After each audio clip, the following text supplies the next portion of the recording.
Hello,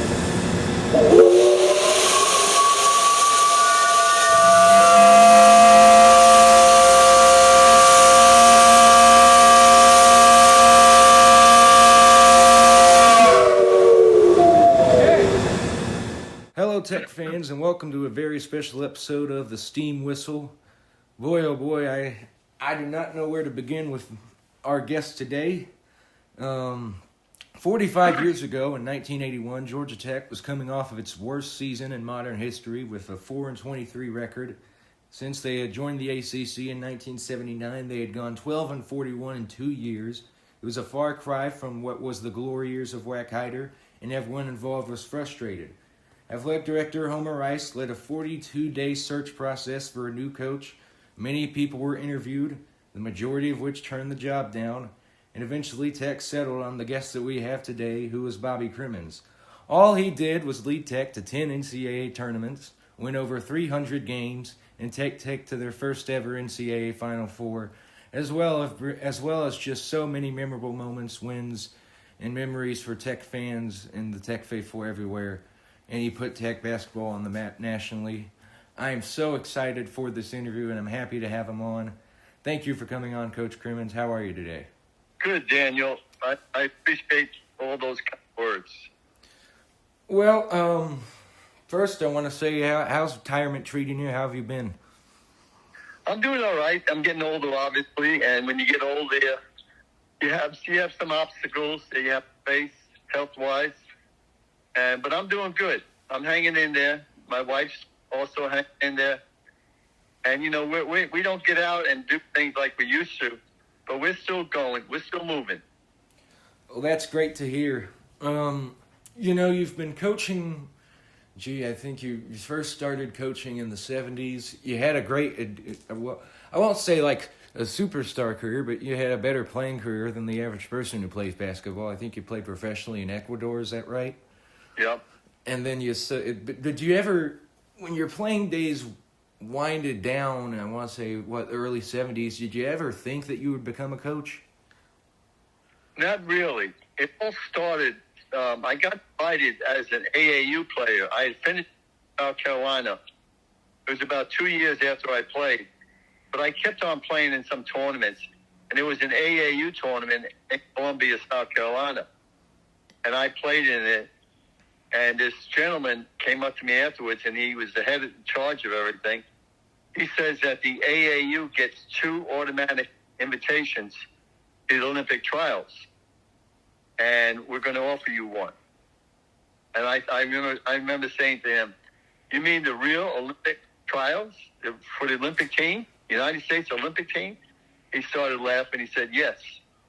He invited myself, and then he invited another person. AAU player Kenny Davis, and Kenny actually made the team. I was roommates with Doug Collins. I played on a very good team, had Tom McMillian, but I did not make the team. And I think that's when I decided to stop chasing my dream and let the air out of the ball, and deal more with reality.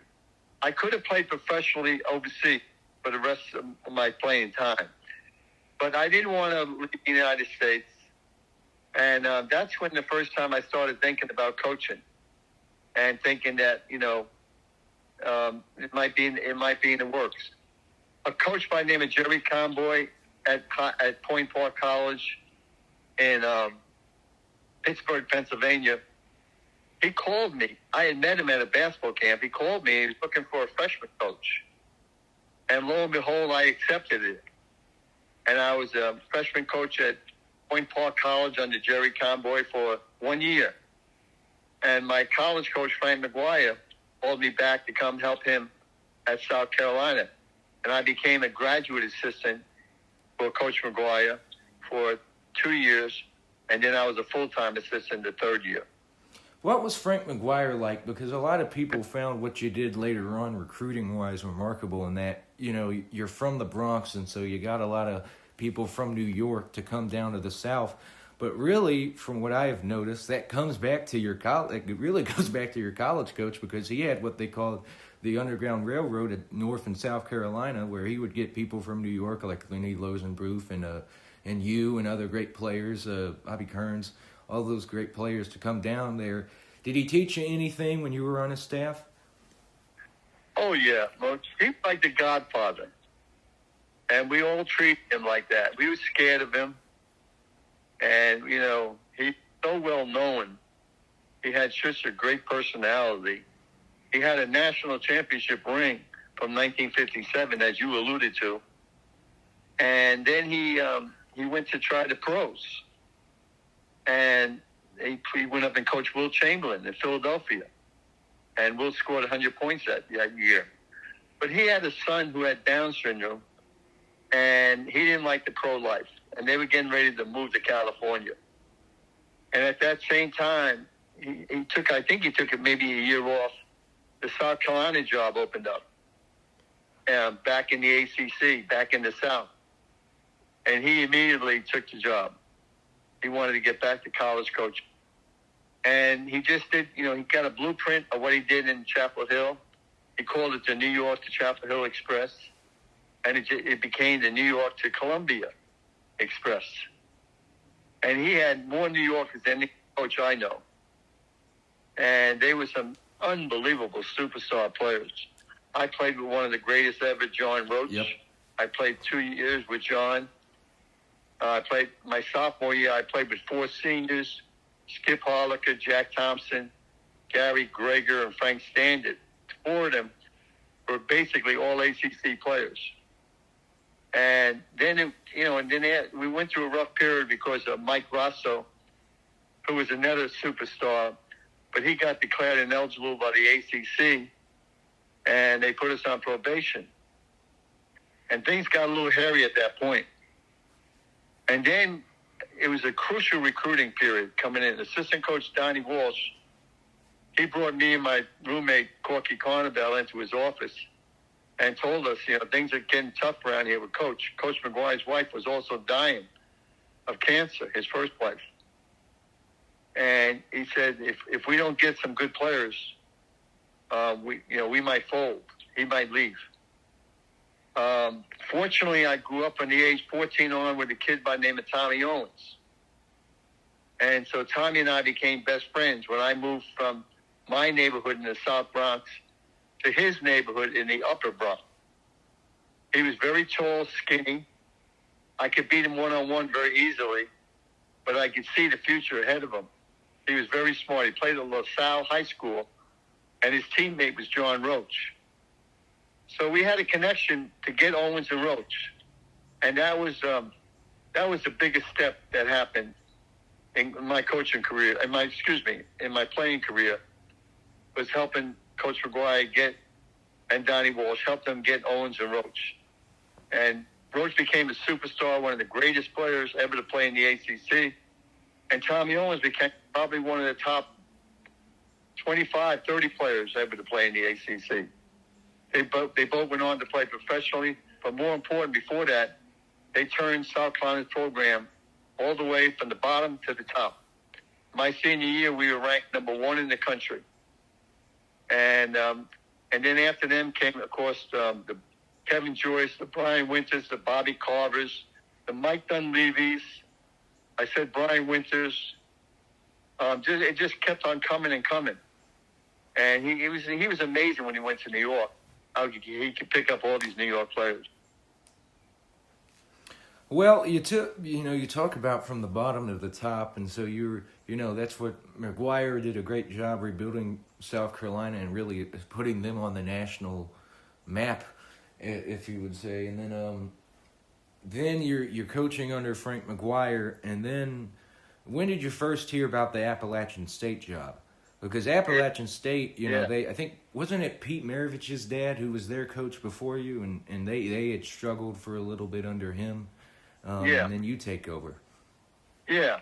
What happened was the tennis coach at South Carolina was named Ron Smarr, Smarr.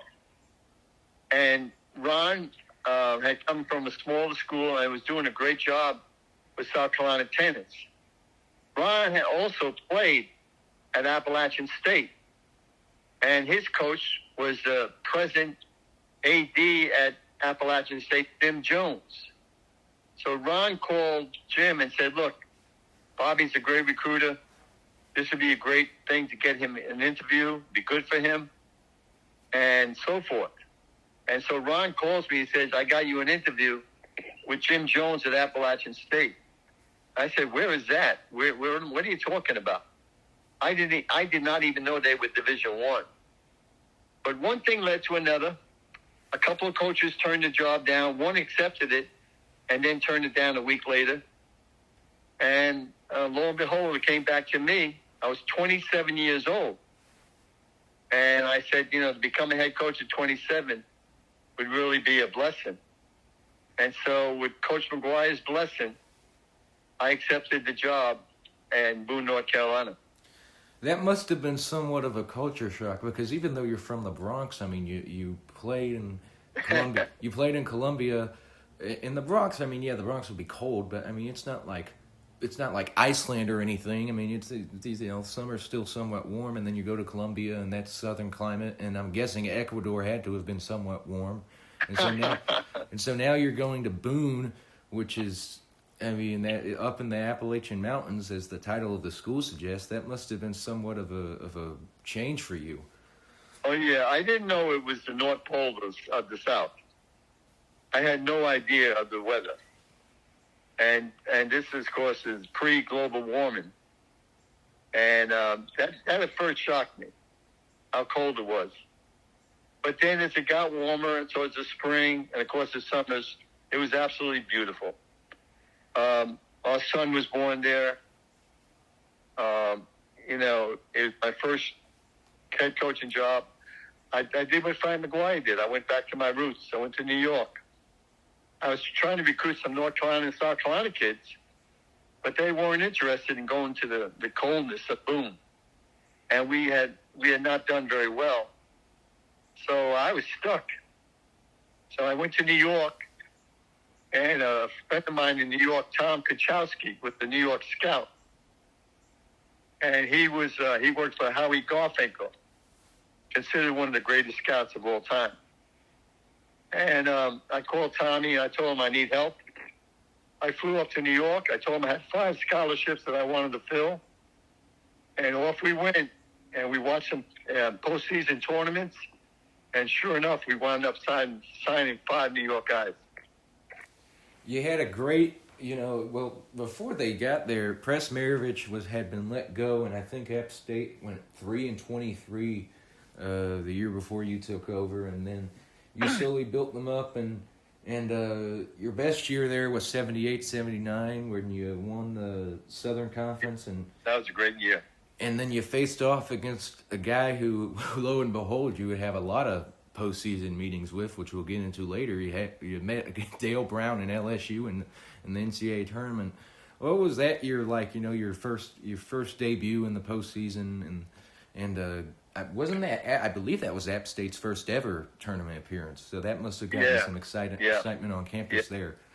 We were in unknown territory, and the tournament was you play if you finish in the top 4, you play your first round game at home, which we did, and then we all went to Roanoke, Virginia, for the Southern Conference Championship and an automatic NCAA bid.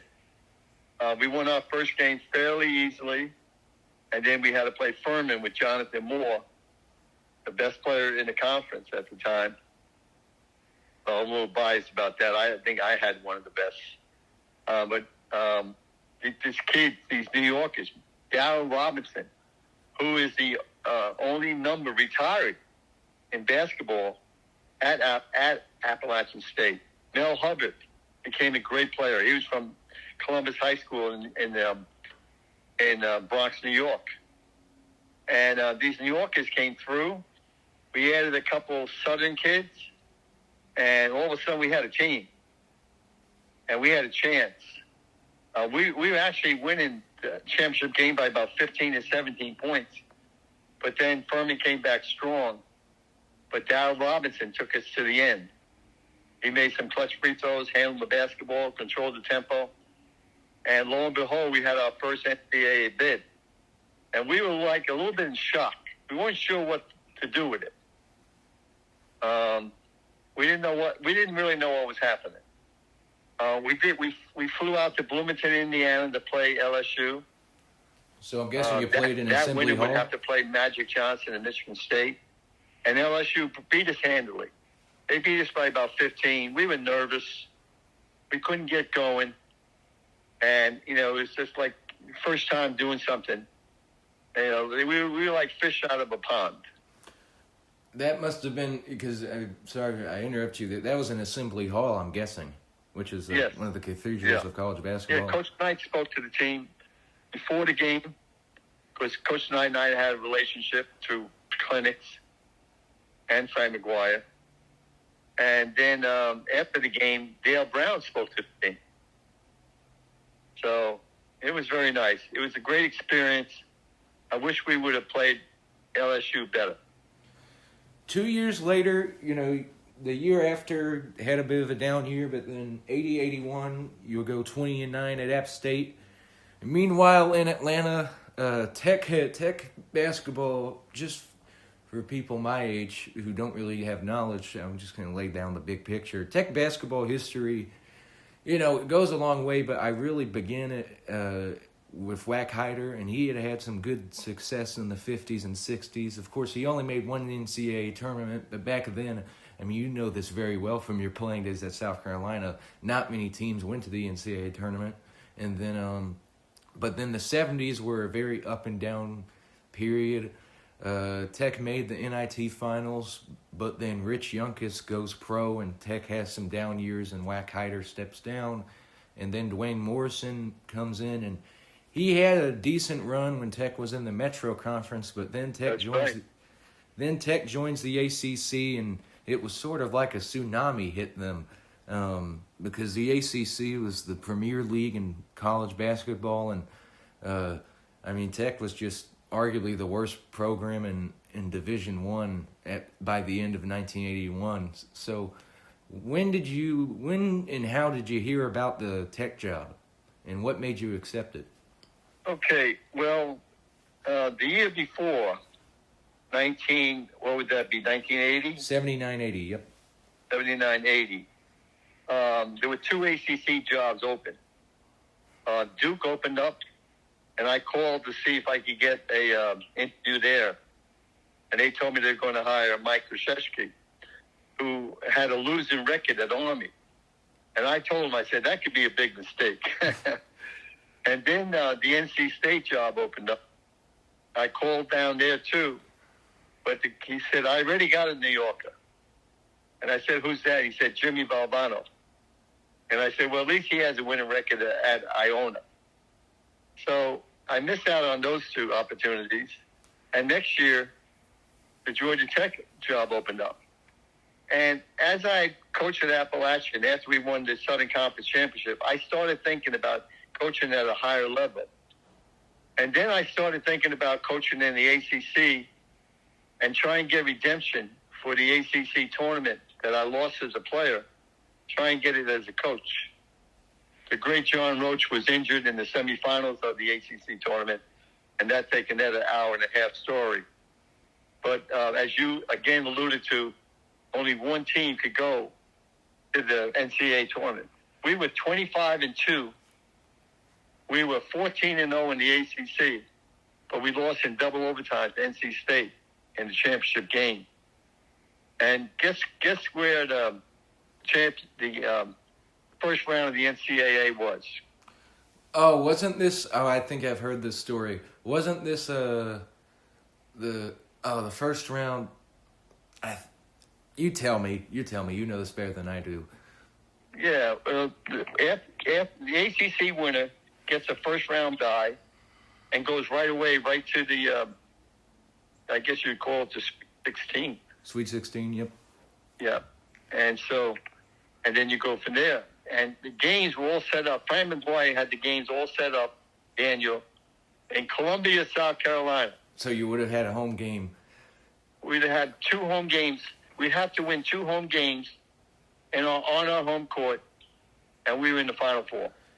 Yeah, and wasn't that, and yeah, okay, now I know the rest of this, because, yeah, wasn't there a silly rule where if you're hosting an NCAA game, you can't Yep. go to the NIT, and that's what happened? Yeah. But Roach was seriously injured. He tried to play in the championship game, but, he had a lot of courage. He's a great player, but he was not the same. And, we would not have gone far in the NCAA without Roach. I think we could have won the ACC championship without him. We were that good. But we couldn't have won some NCAA games without him. He was that great. So back to 81, so you're seeing you want to get back in the ACC, and I'm guessing that's Tech's the first job that opens in the league? Yeah, yes, exactly. And, what Georgia Tech, all I saw in Georgia Tech was one thing, ACC basketball. Opportunity to coach in the league where I played. I didn't play against Georgia Tech because they were not in the league, so I had no bitter rivalry with them. And I fell in love with Homer Rice. He had been athletic director at North Carolina for Dean Smith. He saw me play as a player. He liked me as a hustler. And he took a shot at me. A couple other coaches came in, and they made outlandish demands. And they wanted this and that. They had lawyers with them. I just came in by myself. All I did was say, yes, sir, no, sir. I think names that were considered Lou Campanelli. Yep. Who was the guy who took Penn to the Final Four in '79? I forget Bob his name. Weinauer? Yeah, I think he was up. He was talked to. And then even, I think, if somehow talks had fallen through a few, I think I've heard they had a backup plan that if all else fails, we'll get Roger Kaiser from West Georgia. Huh. Well, actually, they gave the job to Jeff Steele for a week. Really? And his wife didn't want to move to the mountains. You said, who'd you say, Jerry Steele?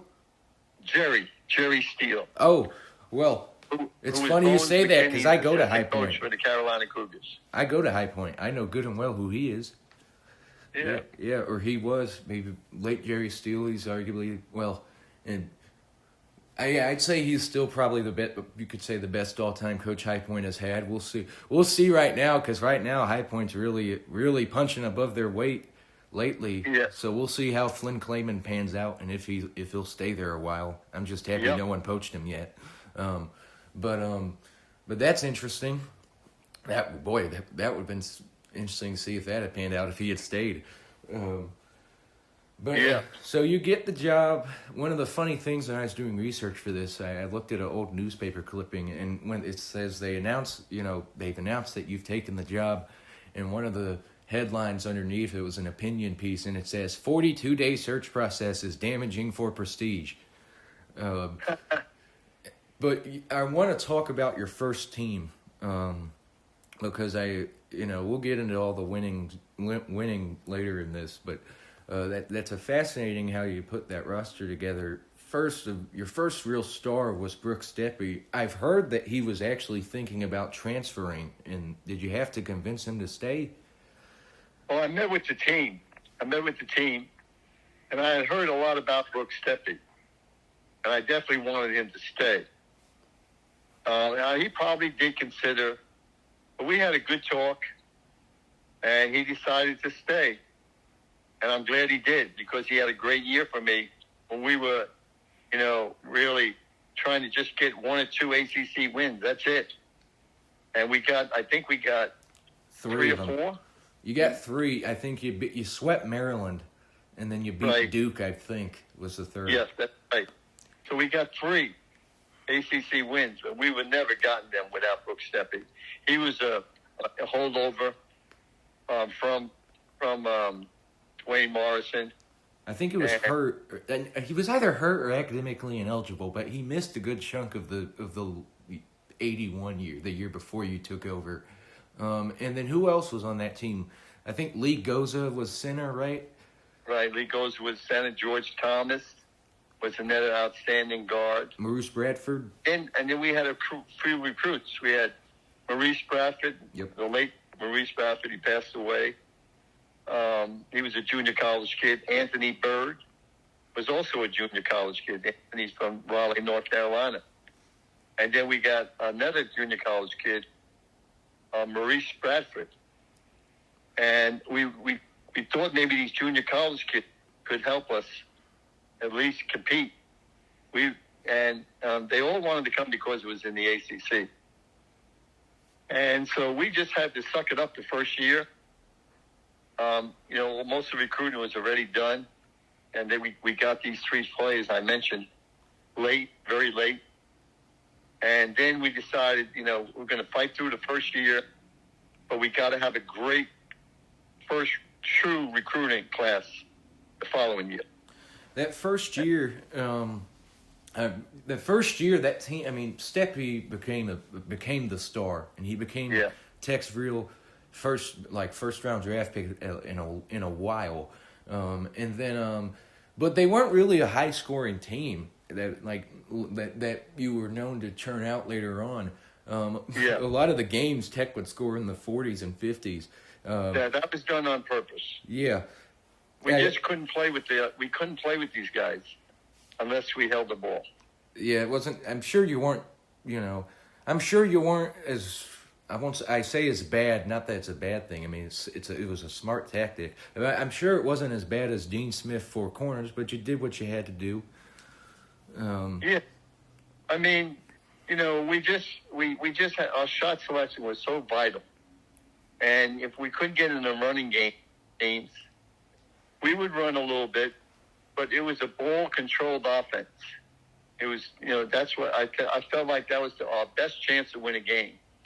And I feel like that's the responsibility of the coach. Give his team the best chance to win the game. And I wasn't going to go out there and let other teams score 100 points on us and get beat by 20, 30, 40 points. Now, that happened a few times. First game against Dean Smith in North Carolina, he had a freshman by the name of Michael Jordan, and they beat the heck out of us. And we got beat up. Ralph Sampson was at Virginia. Well, that UNC team, I mean, of course, everyone will point out Michael because of what he became, but that UNC team was one of the best teams ever.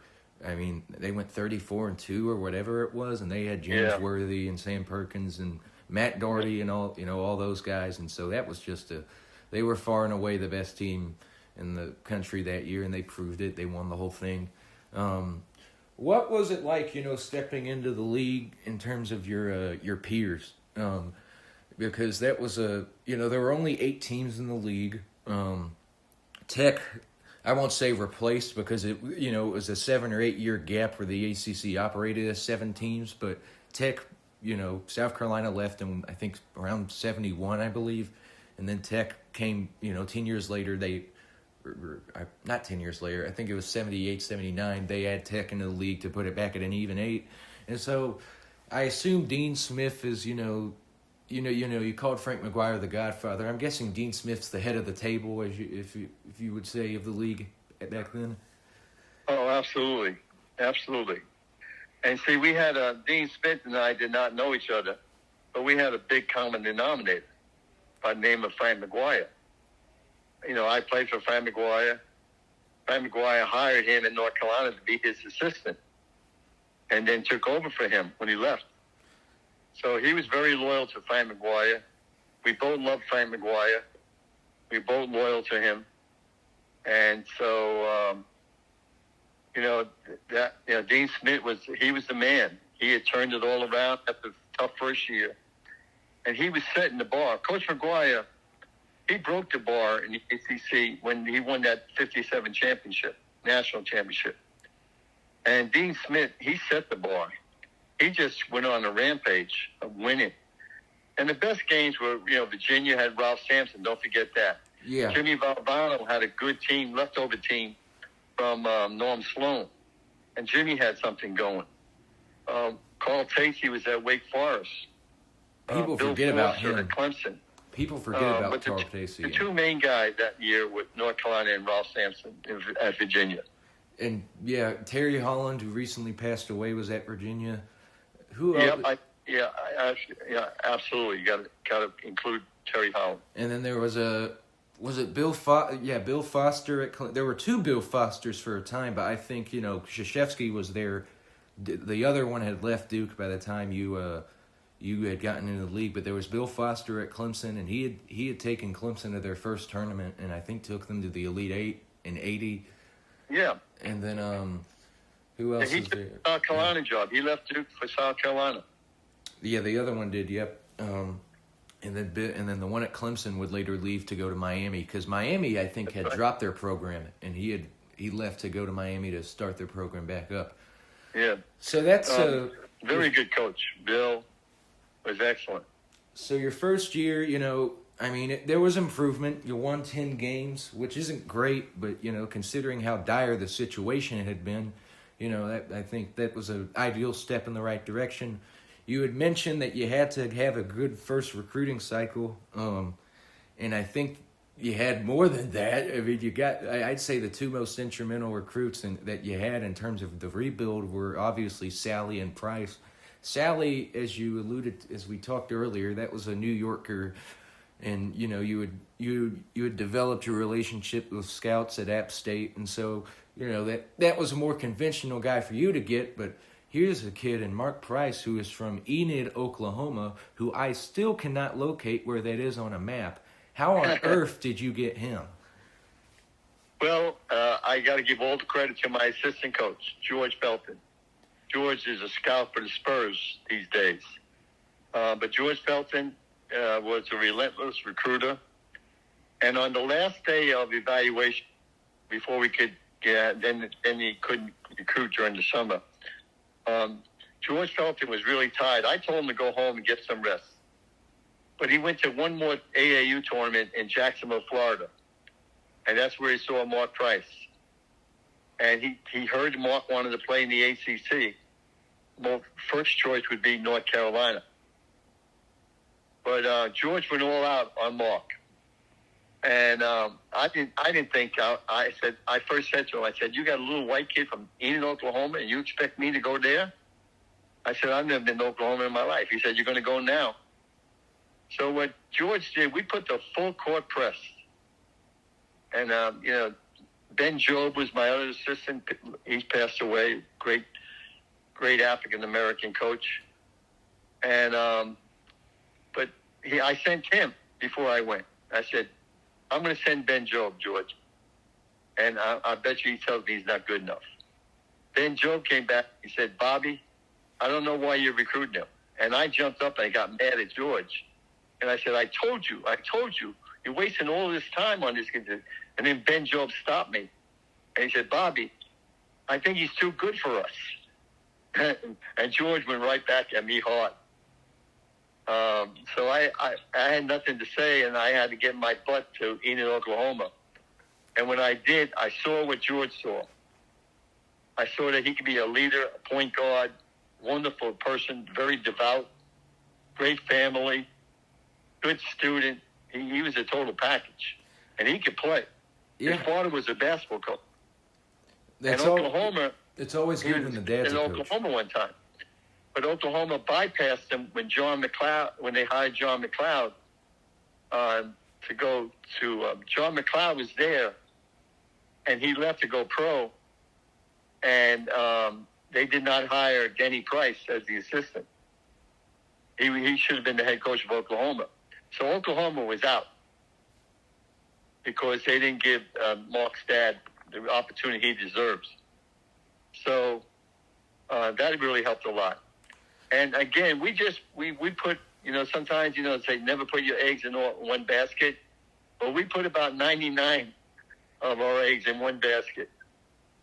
But it worked. It worked. You got them. And then we went back to New York doing the Frank McGuire thing. And John Sally was a skinny 6'6" kid. And he was a great kid, wonderful kid, great personality, good student.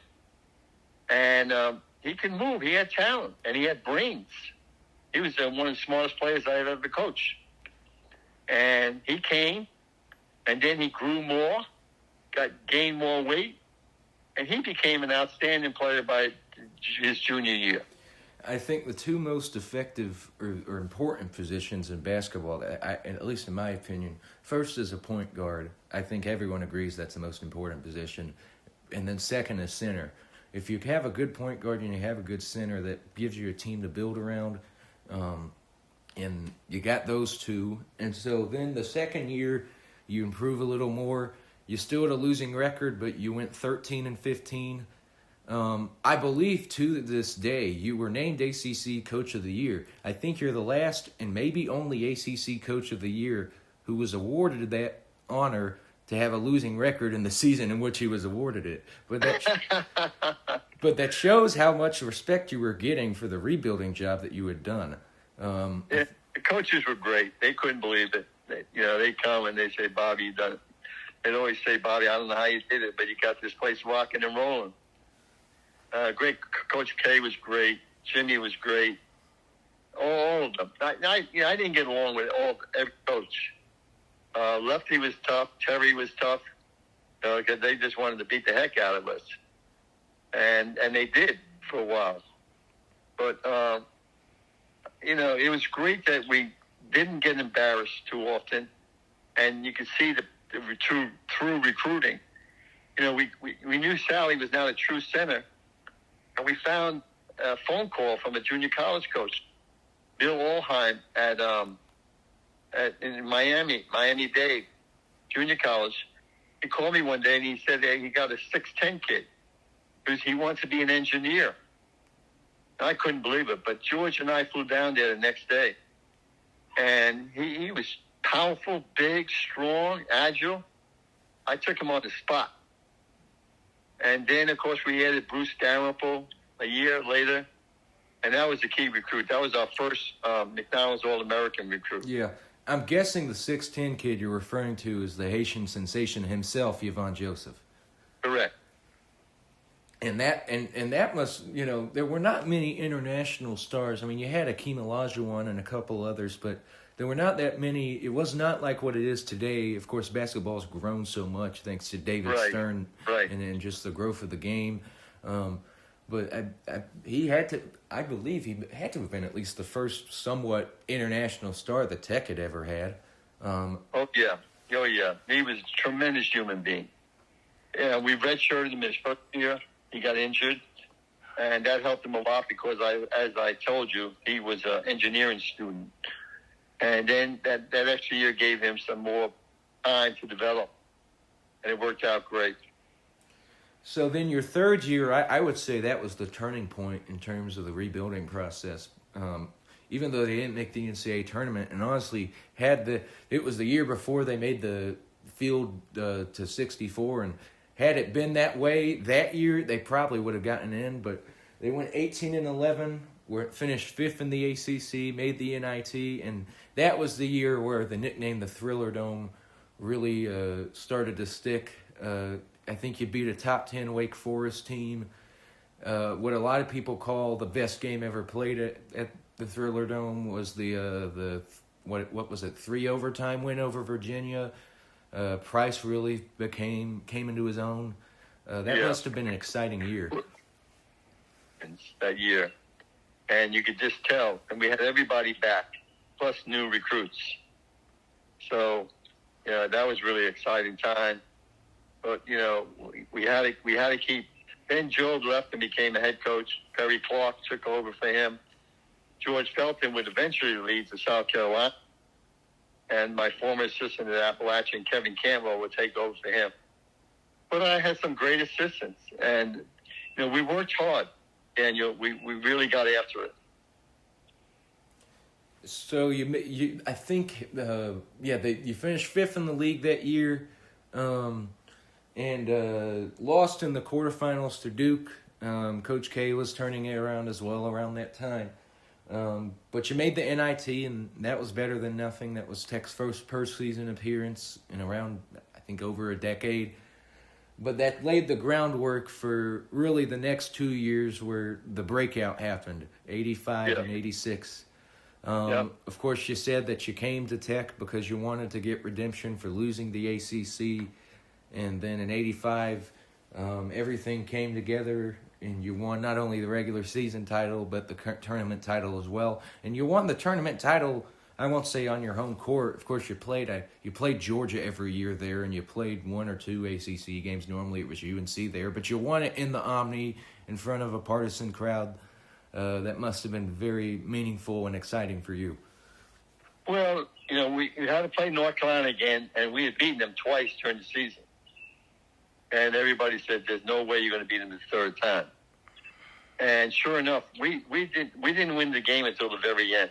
The very end, when Price made some key free throws, John Sally made a key basket. It was a heck of a game, and really great college basketball game. Al McGuire, former Marquette coach, was doing the game. And, all of a sudden, we were ACC champions. And it was like, again, we were like fish out of water. We were like, wow, this really happened. I got to say, you said you were like fish out of water, but you did go deep in that year's tournament, relatively Yeah, we did. Only losing to Georgetown, who was arguably they didn't win the whole thing, but I would say arguably the most complete team in the country that year. They were huge favorites. Oh, yeah, they were going for a repeat. We played our first two NCAA games in the Omni again. We beat Georgia Southern and then beat Syracuse. And then from there we went to Providence, Rhode Island, and we played Illinois. First game against Illinois. And Mark Price couldn't miss. He put on a show. That Illinois had a player by the name of Doug Altenberger. He was a great shooter too, and they made a great comeback. But we prevailed. And next thing you know, we're playing the number one team in the country for the right to go to the Final Four. And what a game it was! And Daniel, to this day, we should have won. We got Patrick Ewing in foul trouble, and they went zone. They went deep. They sagged off of Price. I couldn't believe it.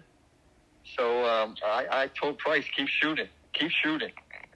And the balls would go around and out. He just couldn't stick a couple of them.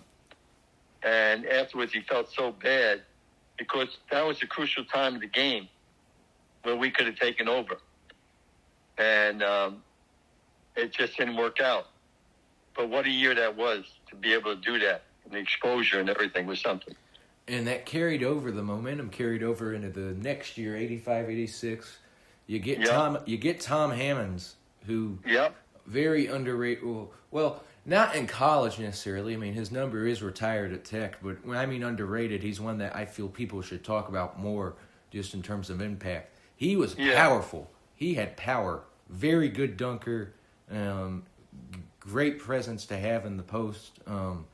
I'd say he's a top 3 dunker in Tech history. He, Ishmael Muhammad, and then I'd put Jordan Usher as the third. And then Who's the third? Jordan Usher. I got you. And then you entered that year number 1 in the country. And had another great year. Arguably I'd say the highest ranked game in terms of 2 teams played at the Tech was that game where I think Duke came in and Tech and Duke were both top 5. I think in the coaches poll they were top 3, and ESPN was there. The telecast still exists on YouTube, and I mean, when I watch it just looked bananas. I mean, the crowd had come. Your first game in 81, I want to say there were less than 2,000 people in attendance. I think they beat Presbyterian, and of course winning will bring people. And so by this point, I mean, the place is packed and it's just rocking. You ended up making the tournament again. Go ahead.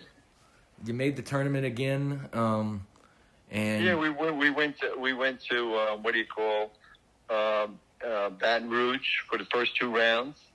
LSU was there too. They had the home court advantage, and but we won the first game against Marist. They had a 6'10" kid by the name of Rick Mitz, who was a heck of a player, and then we beat Villanova in a very good game. And so we were playing back at the Omni again, and LSU they upset us. They had a great shooter. I can't think of his name. And we lost in the 3rd round. We lost in the Sweet 16 in the NCAA. And that was disappointing. That hurt. that loss hurt a lot because the previous year, losing to Georgetown seemed okay. But that year, we felt we could go all the way. And we felt we had the team to do it. We felt we were better than LSU. And, it's like March Madness. Anything can happen. And sure enough, the next night, LSU beats Indiana, I think. Or Kentucky. They beat Kentucky. And they go to the Final Four. And they were an 11 seed, I believe. And I think that was the first That's 11 correct. seed to make it all the way there.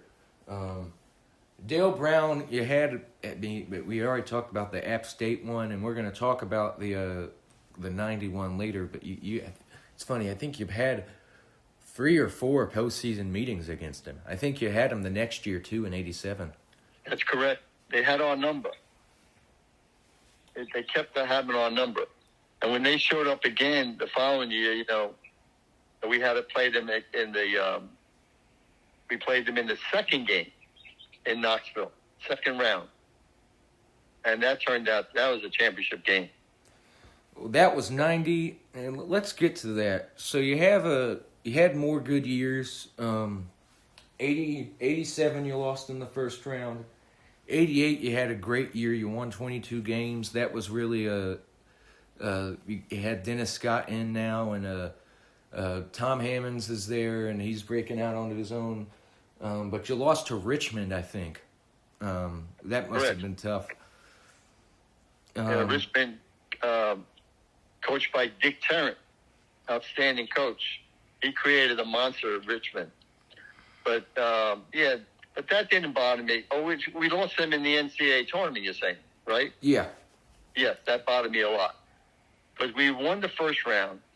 I think we beat Oklahoma State. And so Richmond was up next. And we had played Richmond, I think, the year before, regular season game. And we knew they were pretty good. And that was it. I remembered exactly where I was. I was in, like I said, Connecticut. Hartford. And thinking about, after we beat Oklahoma State, it was Indiana playing Richmond. And I was going to have my first opportunity to coach against Bobby Knight. I remember sitting in the hotel thinking about that. But you know what happened? Richmond upset Indiana. And then they upset Georgia Tech. And they went to the Sweet 16. So Dick Turner was quite a coach. Quite a coach. The next year, 88, 89, Dennis Scott, from what I've heard, he always was a good shooter and always was a good player. But he had to lose some weight, at least for what I've heard from people who were around at that time. But he really started to come to his own that year, and of course provided one of the best moments, regular season moments in your career, in the senior day game against North Carolina when he had that steal and that game-winning shot. Right. That must have just been electric. I mean, you probably couldn't hear yourself thinking there. No, that was incredible. The key is recruiting great players or great people. You mentioned Tommy Hammonds.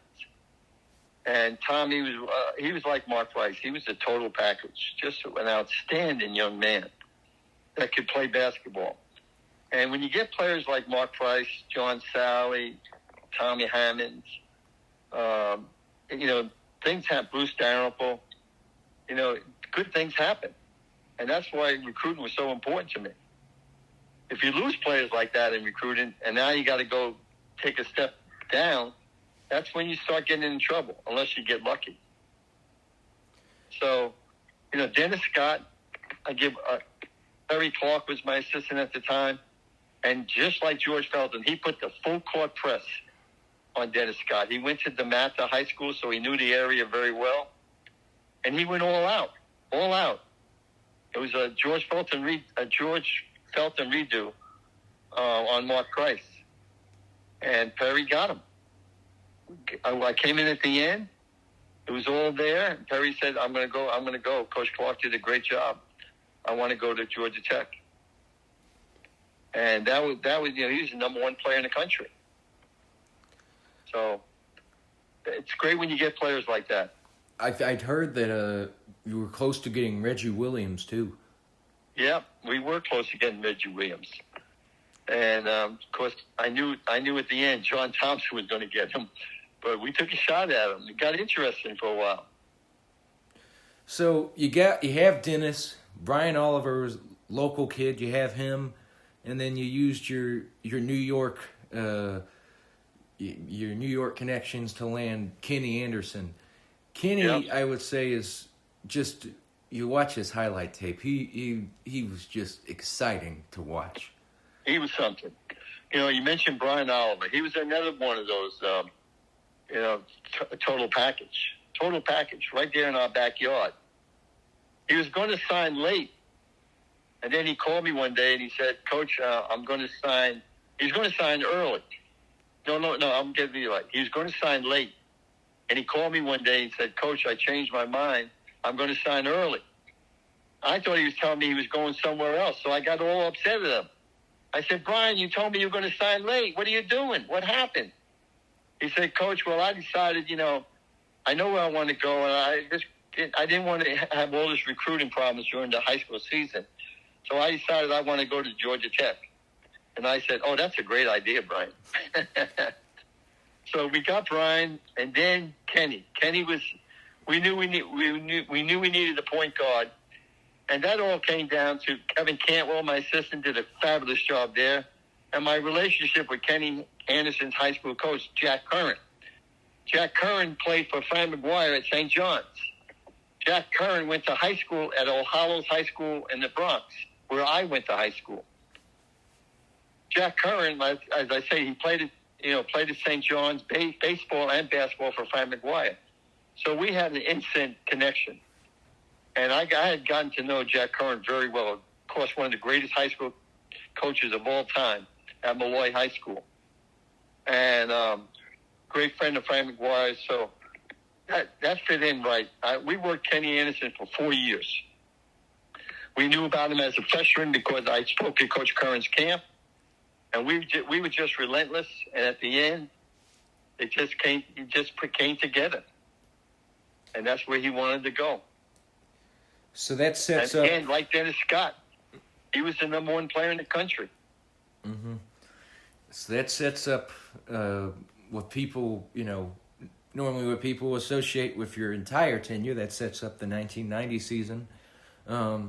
You started out hot. The ACC at this point is still a dominant league, and so there were a couple of bumps along the way, but you finished strong, and then you won your second tournament title. This time in the Hive, what people called the big Charlotte Coliseum in Charlotte, which was brand new at the time. And I think you beat Virginia, and I think that was Terry Holland's last year. That's correct. It was not his last game. When I coached against the next, we'll talk about the next game next, and I'll tell you who it was the last game. Before that, we played NC State in the first round of the ACC tournament. We beat them after being down by 10, and that was the last game Jimmy Valvano ever coached them. And then came Duke. We had to beat Duke next. We beat them, and then we had to beat Virginia under Terry Holland. And we beat them for our second championship. And Terry coached in the NCAA that year, and then retired after the year. And so then... you must have felt slighted because after you win the ACC, which is such a powerful league, and I think the AP ranking, you were ranked 9th in the country, and then the selection show comes out and y'all are a 4 seed. Yeah, that must have put a chip on your shoulder. Still it's a high seed, but ranked 9th in the country, you would have thought you would have been at least a 3 or a 2 seed, and. Yeah. But you were put in a regional that was at least good proximity-wise. Back then it was the Southeast Regional. And so Knoxville wasn't too far away. You beat East Tennessee State in the first round. And then that sets up the big battle with Shaquille and Chris Jackson and Stanley Roberts. Yeah, that was some game. I'll never forget that game. The first 7 minutes, it looked like a total mismatch. Shaquille was blocking everybody's shot. We were like in shock. Their size, their presence. Jackson was great at the point, But we hung in there, and Dennis Scott got hot. And it was respectable at halftime. And then I remember we made a move. We went small. And I brought in Carl Brown, who was from London, from England. I brought him in. He was a junior college player, a great defensive player. And we put him on Jackson and kept Kenny Anderson in the game, of course. So we were a small team. And all of a sudden things changed. When he came in, it just completely changed. We started picking up tempo. We started extending our defense and not allowing them to get the ball inside. And it turned out to be one of the greatest games ever. And then a lot of controversy at the end. Fortunately for us, it wasn't. Excuse me, I'm wrong. It was a close game. The controversy came the next game. The next game when you played, you won. Then it was a great game, and I think we won by a couple of points. 94-91 was big time the win final. for us. That was ecstatic. So you won by 3. You're going to the Sweet 16, which was the first time in 3 years. At that point, the media had applauded you for what you had done, but you also had started to get this reputation of, well, he can't win the tournament. He can't win when he matters most, because people had seen, you weren't able to reach the Final Four with Sally, Price, Sal Rample, that group. And then you had those, you had lost in the first round the year prior. So now you're playing the 1 seed in that region, which was Michigan State. They had won the Big Ten. They were ranked number 3 in the country. They had a brilliant head coach, Judd Heathcote. Steve Smith was their big star. And that was in the Superdome in New Orleans, I believe. Yeah, and just imagine if LSU had beaten us.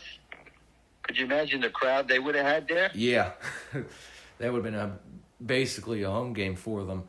But now you're playing Michigan State, and this is where you were talking about the controversial finish. Sometimes it's better to be lucky than good. Not that team wasn't good. They obviously were. They were good enough to hang in there with the top seed, but that finish, Steve Smith misses a free throw. Kenny Anderson gets a shot off, and whether he got that shot off or not is still debated.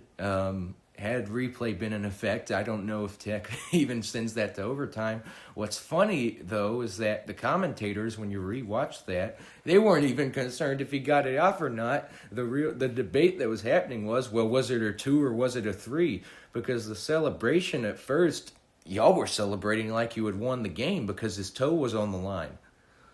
Right. The great Steve Smith, you're right, you got to be lucky sometimes. He missed it, and Kenny Anderson could get the ball up the court in like 2 or 3 seconds. But we had, I believe, 5 or 6 seconds. And after he missed it, we got it to Kenny, and Kenny started coming up. But he wasn't going light and fast.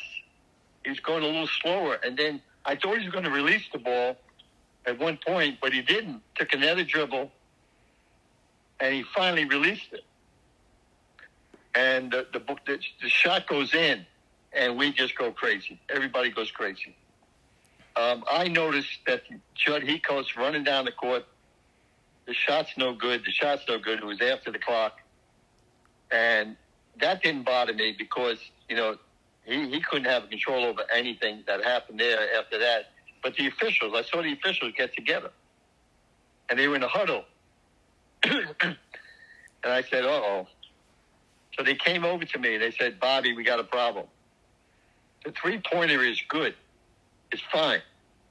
But this official, he pointed to the other official, said, he says his foot was on the line, the top of his foot. And I didn't hesitate, Daniel. I said, fine, let's go to overtime. Because I felt like, how the hell did this happen? How did we get to this point after we've been down? And we won in the overtime. Judd Heathcote always gave me a tough time about it. But it was a great win, a great moment. We were not in the Final Four. We still had to play one more Big Ten team. Minnesota. And they didn't play their butts off. They were coached by Clem Haskins. Correct. And he had success later on. And he took them to the Final Four later that decade, I think. Yes, he did. And Kevin Lynch was on that team, and Yep. that was a game that, if there's any game that really represents what that team was about, and of course it's ironic that I'm saying this, but because it's really about three guys, but I don't remember exactly the stat, but Kenny, Brian, and Dennis combined for some absurd amount of points that game. That's correct. It was incredible. They had the last shot to win the game from the corner. And Johnny McNeil, another junior college kid that we picked up. Great kid. He contested Lynch's shot from the corner for the win. And Lynch had a pretty good luck. We missed a free throw. Like Steve Smith, I think Kenny missed a key free throw. And here came Lynch down the court in the right-hand corner, right past our bench, their bench, and pulled off for a good-looking jumper from the corner. But Johnny McNeil, it was inside. He left the inside when he saw him go to shoot. And he contested the shot. And Lynch missed. And we were in the Final Four. Then the celebration, I mean, there's a famous photo of you hugging Carl Brown and just the exuberation. 1990 was a great year for Tech athletics as a whole. I'd say arguably the best ever because, of course, later on, football did what they did in getting a share of the national title. But for basketball to really reach the Final Four, that was really just a culmination of that first decade. And then so it wasn't like it is now. They didn't play them in stadiums yet. Well, they did. They had the Superdome, but it wasn't the 70,000 fan spectacle that it is now. And so you go to Denver, of all places. There's a famous photo of you off the plane or bus or whatever, and they handed you a big, absurdly big cowboy hat. And so they have you in this cowboy hat in the AJC. But everyone was excited. The city was wrapped up in this. Furman Bisher, who's a great friend of Bobby Dodd and admired Tech, he was writing all these articles praising what you had done.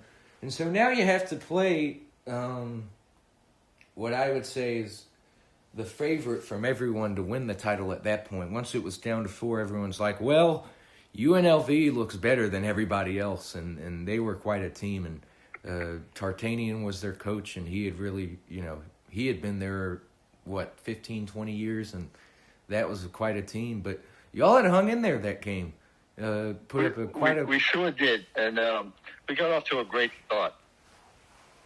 And UNLV played some zone, which I knew was not their bread and butter. And when you got players like Scott and Anderson and Oliver on the court, they could light it up. Especially Scott from anywhere. He could light it up from anywhere. Kenny Anderson could score from anywhere. So, we felt we were up 7 at halftime, felt good, but I knew they were going to come after us in the second half, go man to man. I knew it, and they did exactly that. And they forced Kenny into his 4th foul, Kenny Anderson, and I had a big decision to make. But I took him out. He's still mad at me today for taking him out. But I wanted to buy some time. And then when I put him back in, we were down. We made a little bit of a run, but it was too late. And then, of course, 2 nights later, UNLV defeats Duke for the national championship. They didn't only defeat Duke, they absolutely pantsed them. Yeah. By 40, which was incredible. How about that? And that set the stage later for the incredible upset Krzyzewski did the next year. People Duke now is considered a power, but people my age don't understand why why people point to that as such a big upset, because UNLV was undefeated the next year, and people pointed at that championship game like, well, they just beat this team by 40 the year prior. How does the Duke stand a chance? That wasn't a championship game. They beat them again in the semis. Yeah, the semis, and they beat Kansas, I believe. Kansas for the national championship. That 90-91 year. That was a great, great win for Duke and Coach K. Yeah. Great. especially if they were embarrassed the year before. What Kay did was really remarkable. Yeah. I mean, and my mom, I'm a part-time Carolina fan. When they don't play Tech, I root for them. But even I have to appreciate what Coach K has done, as much as I don't like Duke. Amazing. He went through that crisis where he had a bad back, and he had to take some time off. And then he came back with, he was resourceful as ever. And you talk about recruiting. Oh my gosh. It got serious. He was on a mission. A complete mission. He wanted to get that Duke program number one. I watched him do it. He was amazing. He's the coach I coached the most against. You all had some great battles in the 80s and 90s. We did, up until the end. We did have some great battles.